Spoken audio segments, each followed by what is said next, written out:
I created something unique just for you, my love. Greetings, I am Vincent. At the age of 34, I operate a small chemical testing laboratory located in Spokane, Washington. The cup that Claire handed me that Sunday morning had an unusual odor. It's not about coffee being wrong or burnt. Chemical error. I had the pleasure of being married to Claire for 8 wonderful years. Our paths crossed during her final days of nursing school while I was embarking on my entrepreneurial journey. During those times, she would bring me soup while I toiled late into the night calibrating equipment. She chuckled at my poor attempts at humor regarding pH levels. She had a way of making me feel like the most intelligent person present, despite the unmistakable signals from her family suggesting otherwise. Melissa, her sister, had been staying with her for 3 days. After 3 days of sarcastic remarks regarding my modest science project, it seems everyone believes Claire would have outperformed me. 3 days of observing Claire nod in apparent agreement. For 3 days I held back my thoughts as Melissa turned our home into her own platform for showcasing her sense of superiority. The previous night, Claire and I found ourselves in a disagreement. Nothing particularly remarkable. A subtle clash unfolds when one individual ceases to stand up for their partner while the other relinquishes their expectations of support. She claimed that I was overly sensitive regarding Melissa's jokes.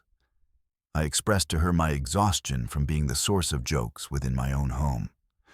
We retired for the night without exchanging our good nights. At 8 in the morning, she stood in our kitchen cradling a steaming mug with both hands as if presenting a gift. Her smile radiated an extraordinary brightness, excessively remorseful, the type of smile that conveyed a desire to mend situations while remaining unchanged in action. She went on to share her unique herbal blend. This will provide you with a sense of calm and tranquility. I picked up the cup. The liquid exhibited a deep amber hue nearing the shade of brown. The steam wafted a smell that churned my stomach, indeed bitter herbs.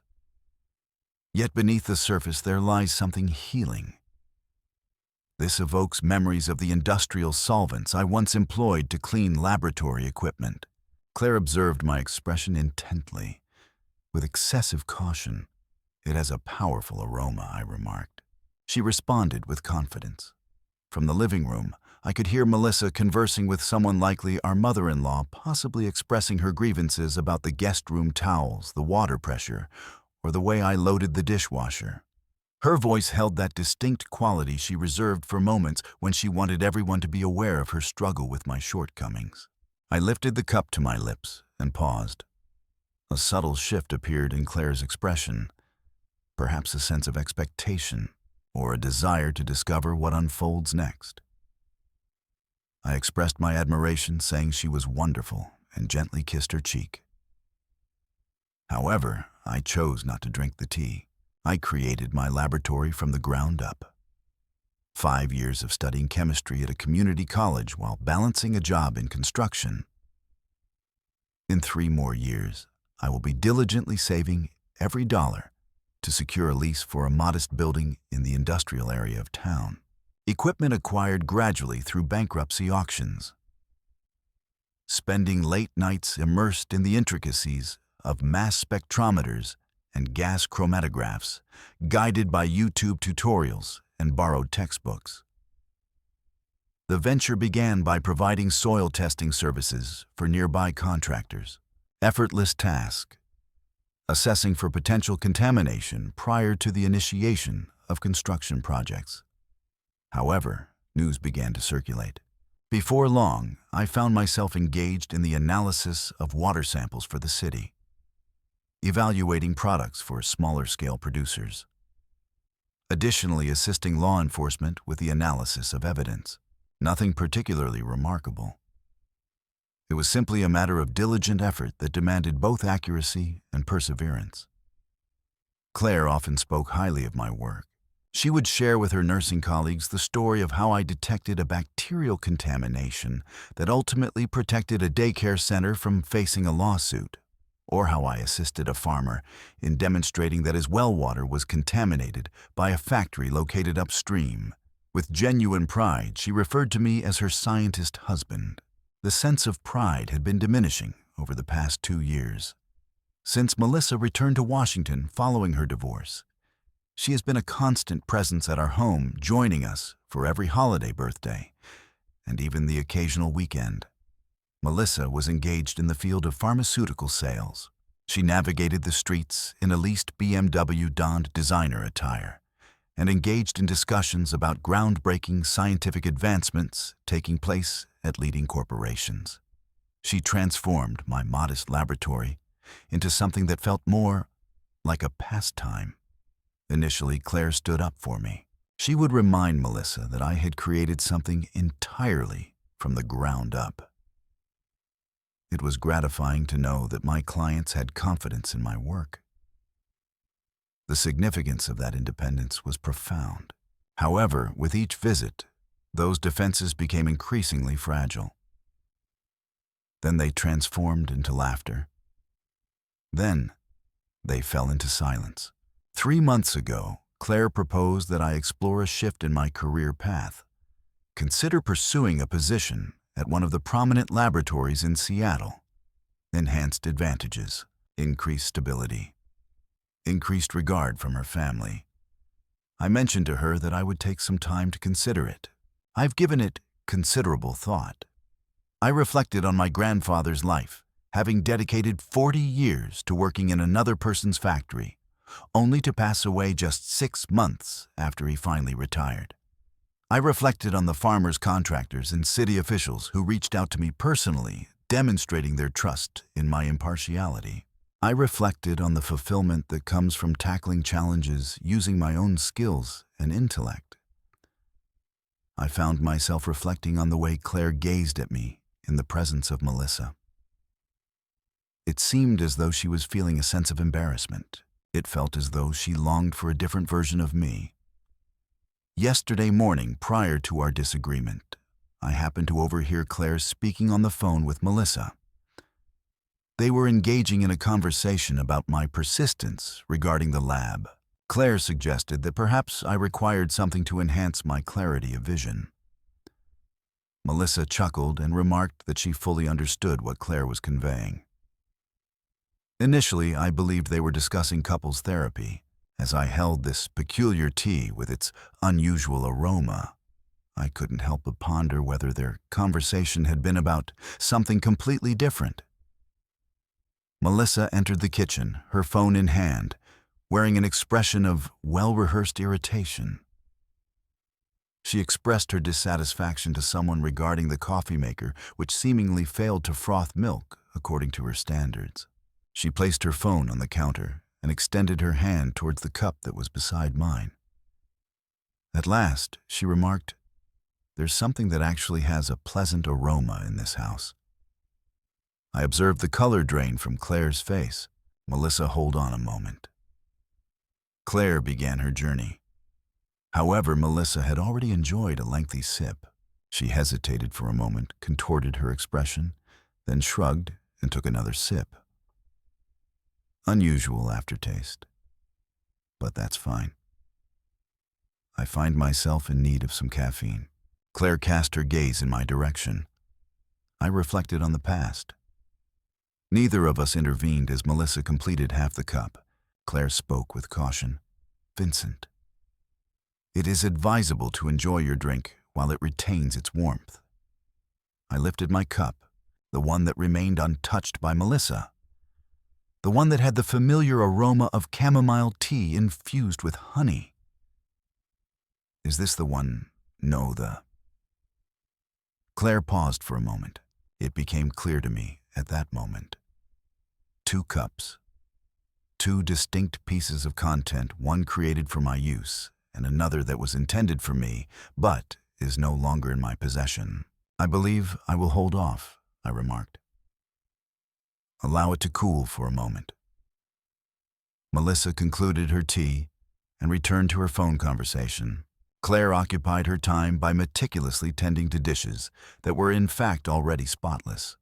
I found myself seated at the kitchen table, observing both of them intently. An hour later, Melissa began to express her discomfort with stomach cramps. Initially gentle but gradually becoming more powerful, she alleged that Claire had incorporated expired milk into a dish. Claire proposed that perhaps Melissa had indulged in an excess of rich food the previous evening. They appeared to be truly perplexed regarding the source of the issue. I volunteered to take Melissa to urgent care. Claire expressed that it wasn't needed. It seems to be just a case of stomach flu, likely. It's nothing of great importance. However, by midday, Melissa found herself struggling with vomiting and intense diarrhea. She appeared frail and unsteady, insisting that someone contact a physician. Claire paced the house, her hands wringing together, as she expressed her confusion about the unfolding situation. I grasped the concept entirely. As Claire guided Melissa to the guest bathroom for the 4th time, I meticulously transferred the last remnants of my cup into a pristine sample vial. After that, I meticulously cleaned the cup and placed it in the dishwasher for a thorough wash. By evening, Melissa had regained stability, yet she was utterly drained. She had ceased vomiting, yet remained weak and dehydrated. Claire was adamant that we needed to take her to the emergency room. The medical team conducted a series of tests, identified no immediate threats, and advised a regimen of rest and hydration. They suggested it might be a case of food poisoning or a brief illness. Melissa occupied our guest room for the night, emitting soft groans while taking delicate sips of water. Claire chose to sleep on the couch, ensuring she was close by in case Melissa required anything. As I lay in our bed, solitude enveloped me, my mind drifting to the sample vial tucked away in my briefcase. On Monday morning, I brought that sample to my laboratory for analysis. The findings were received on Tuesday afternoon. Gas chromatography mass spectrometry provides unwavering accuracy. The tea sample featured chamomile honey and a concentrated extract of cassia and gustifolia, along with senna leaf, a potent laxative that, when taken in large amounts, can lead to significant gastrointestinal distress, dehydration, and temporary incapacitation. A cup of tea had been intentionally crafted to induce severe illness in the drinker. That individual was my wife. As I sat in my laboratory office, I found myself engrossed in the printout, pondering the perplexing question of why Claire would have the motive to poison me. Indeed, we encountered challenges. She expressed dissatisfaction with my career choices. Her family regarded me with disdain. However, resorting to poisoning appeared to be a drastic leap from merely pestering about job applications. Unless it was not intended to alter my perspective. Unless it pertained to a completely different subject altogether. That day, I made the decision to head home early. Claire was in the kitchen calmly preparing dinner, as if the world around her had remained unchanged. Melissa had finally reached a point where she could enjoy solid food and was commanding attention at our dining table, recounting her harrowing experience to someone on speakerphone. "What are your current feelings?" I inquired with Claire. "Very well," she replied, clearly concerned about Melissa. "However, that's acceptable. What emotions am I meant to be experiencing?" She halted the wooden spoon suspended in midair, ready for a taste. "Could you clarify what you mean?"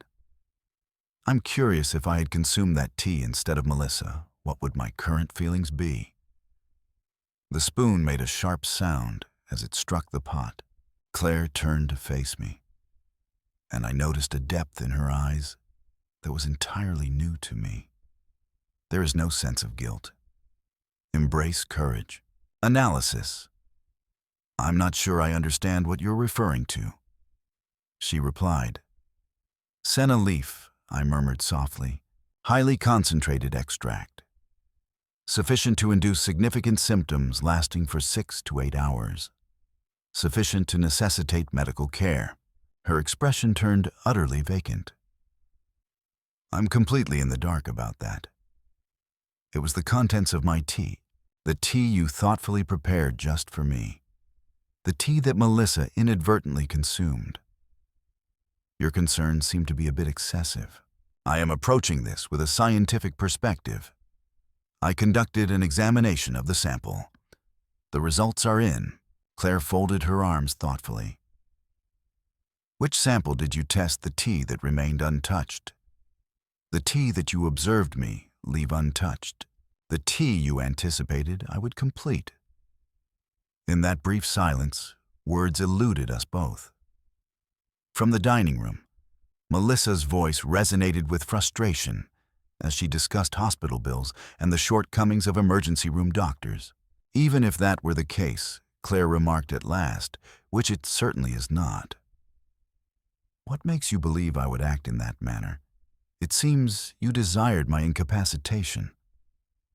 Unwell to the extent that I had to take several days off from work, in a state of health that necessitates medical attention.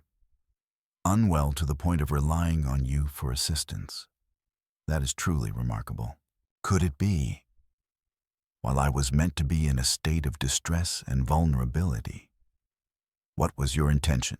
Could you please review my files? Can you help me gain access to my computer? Perhaps you could enlist Melissa's assistance in reviewing my business records.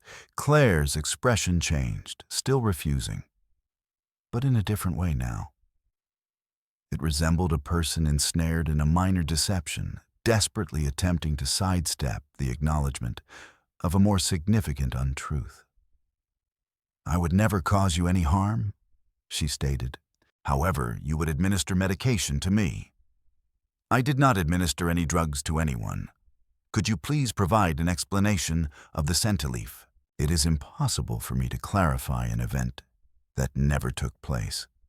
We exchanged glances over the kitchen island a moment, filled with unspoken understanding. After 8 years of marriage, this is what remains. A laboratory test result revealing a fracture in the trust between two individuals. I expressed my desire for you to go, I stated. This is also my home. Please take some time to pack a bag and find another place to stay, while I sort through the situation and understand your true intentions. You cannot remove me based on unfounded suspicions. It seems reasonable for me to request some distance from my wife following her attempt to harm me. Many individuals would find that to be a fair assessment. Claire picked up her purse and car keys with purpose. I have decided to spend some time with my mother. Once you've gathered your thoughts, feel free to reach out and express your regrets. She departed without gathering her belongings, as if she had intended to go all along. Melissa, still recuperating in the guest room, inquired about Claire's destination. I mentioned that Claire had some errands to take care of. Melissa acknowledged this reasoning and returned to her phone.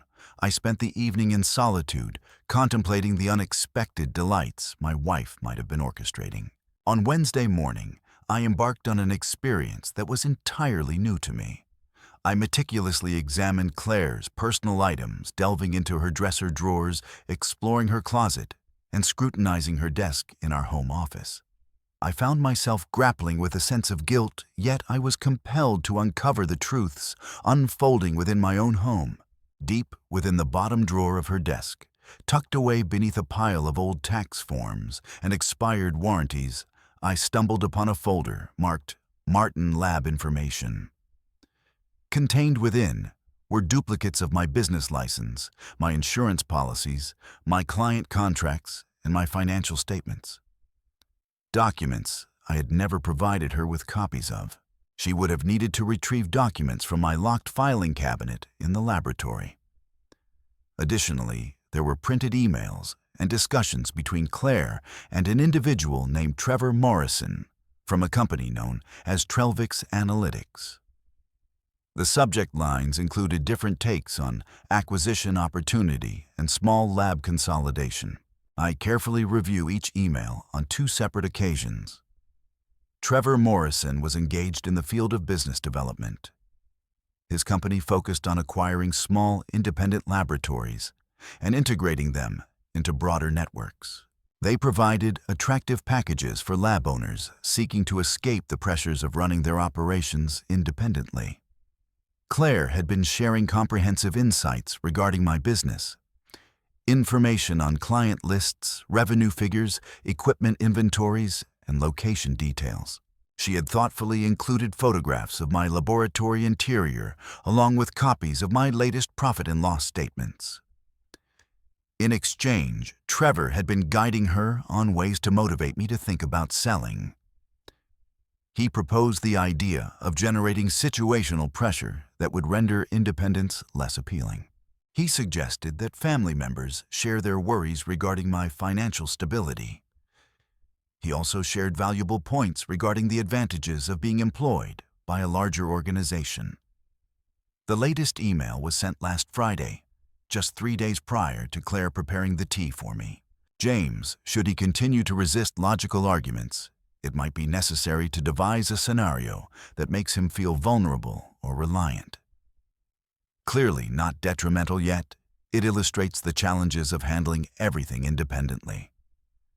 At times, individuals must confront their own boundaries before they are ready to embrace assistance.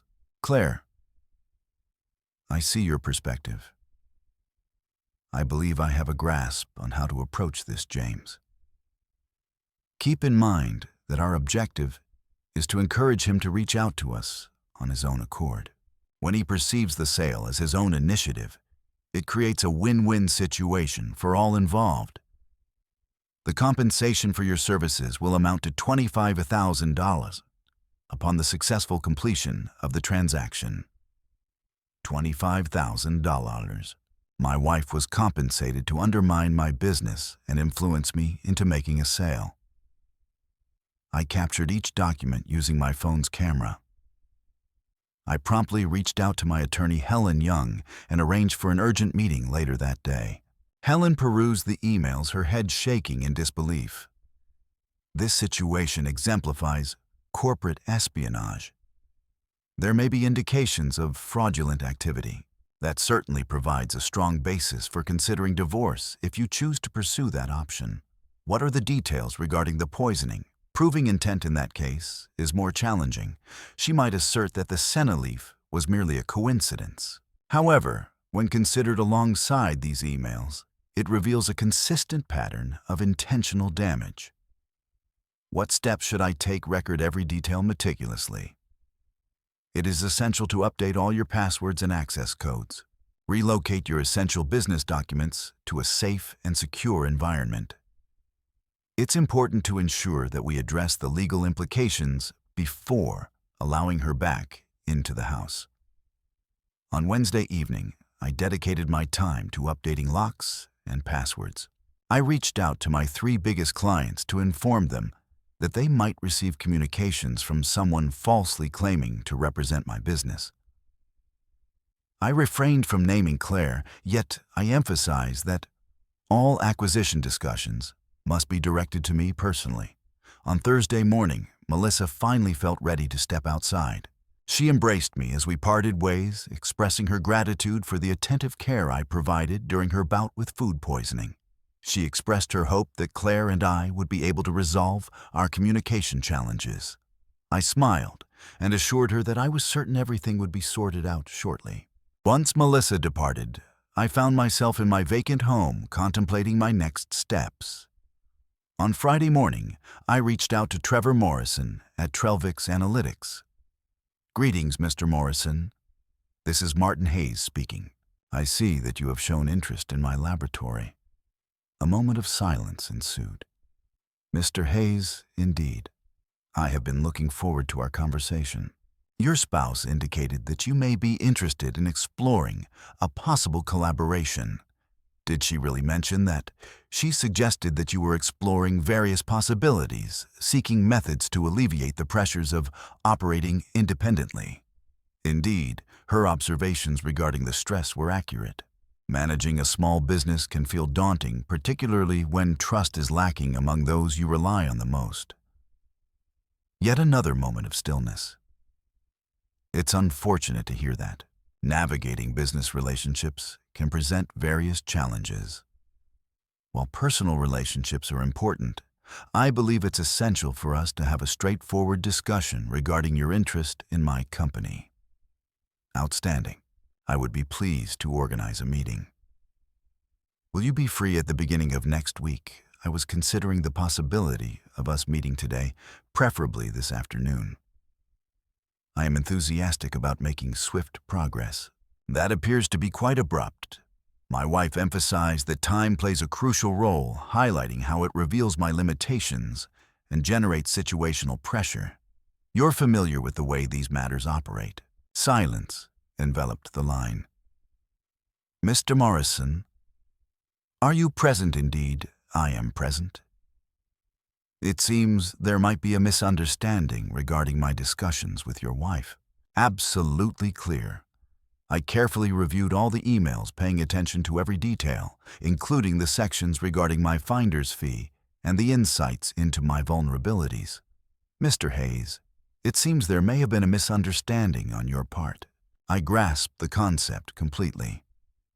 You compensated my wife to undermine my business and coerce me into selling. You guided her in developing scenarios that create pressure. You even recommended that she create a sense of dependence and vulnerability in me. That is not precisely. The current inquiry is whether you wish to engage with me directly, or if you would rather clarify your business practices to the State Attorney General. Corporate espionage represents a significant offense in Washington. Trevor prepared to speak, clearing his throat with intention.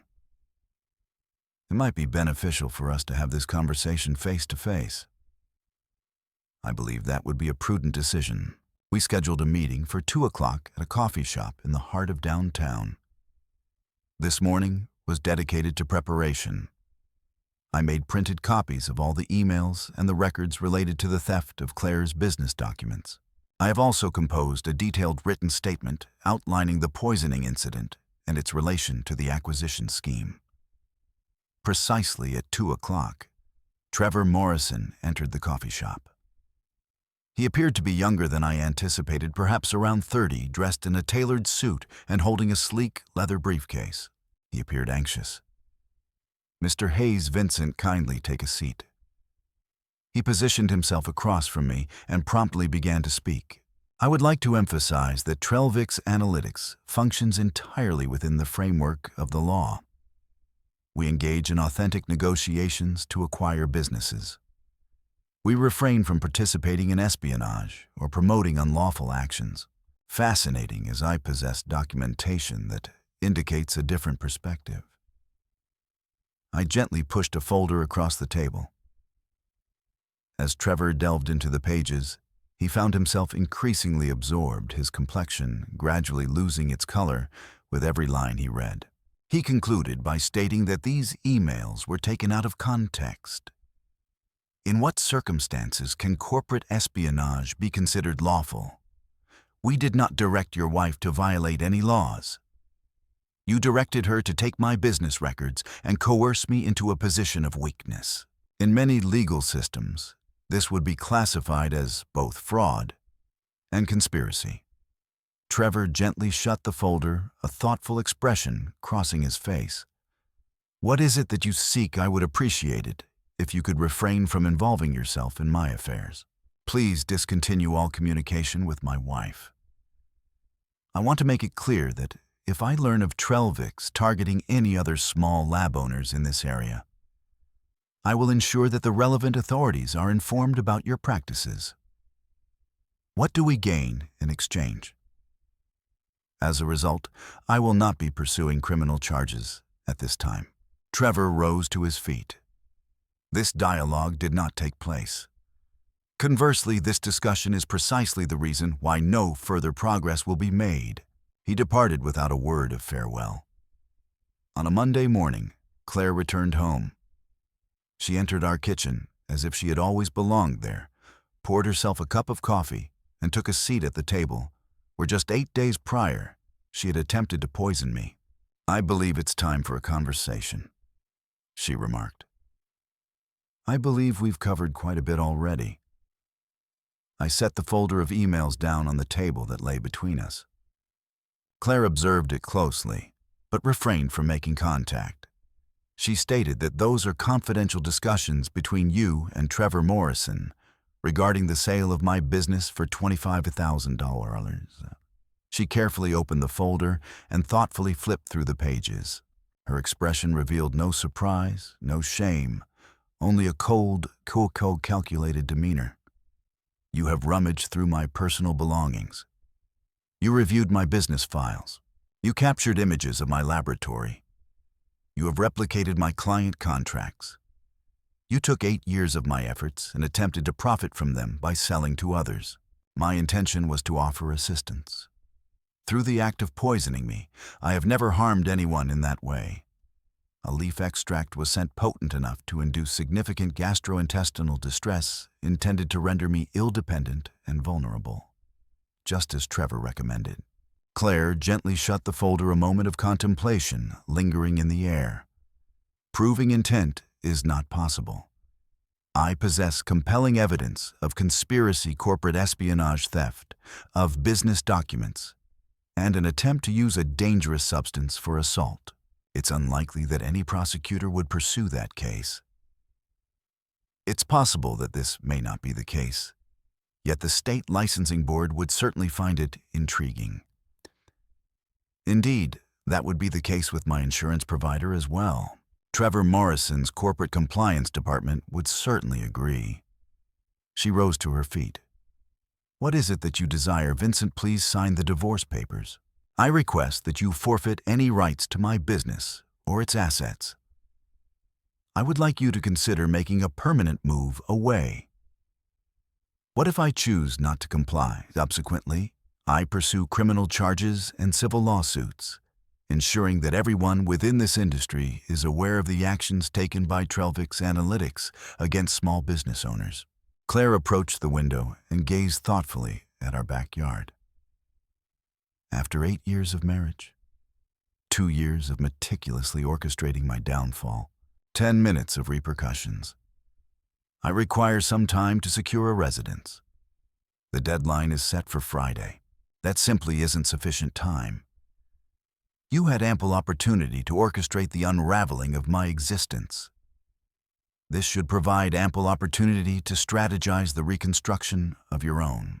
Claire made her move on Thursday. She gathered her clothes, her books, and her car. She abandoned all else, even the coffee maker that had consistently failed to froth milk to Melissa's exacting standards. The next month, I finalized the divorce by signing the papers. Claire remained unchallenged in her stance. There are no financial responsibilities, no division of assets, and no continuing commitments. She desired the separation to unfold with minimal disturbance. I've come to learn from shared connections that she has relocated to Seattle and secured a position at a prominent hospital. Corporate nursing offers a unique blend of benefit stability and the respect of those unaware of her entrepreneurial ventures. Trevor Morrison provided a formal communication indicating that Trellvix Analytics has decided against exploring any acquisition opportunities in Eastern Washington. He also enclosed a check for $25,000, along with a note indicating that it represented consultation fees that had been paid earlier, which were now being returned due to services that were not provided. I deposited the check and utilized the funds to enhance my mass spectrometer. Half a year later, my business had reached new heights of strength. News had circulated regarding my careful approach to managing delicate situations. Law enforcement agencies began presenting me with increasingly intricate cases. A pharmaceutical company engaged my services to assess the purity of their raw materials. I found myself more occupied than I had ever experienced before. On a serene Sunday morning in March, I brewed a cup of coffee and settled into my kitchen, the very kitchen where Claire had offered me poison tea, her smile suggesting she was doing me a kindness. The very table where I had faced her with the proof of her treachery. I reflected on the dynamics of trust within marriage and the cost associated with independence. I reflected on the narrow escape from drinking that tea and the myriad of ways in which everything could have unfolded differently. Yet my thoughts were primarily occupied with the comforting realization of waking up in a home where I felt safe and secure, free from any impending threats. At times, the most powerful response is to choose not to see oneself as a victim,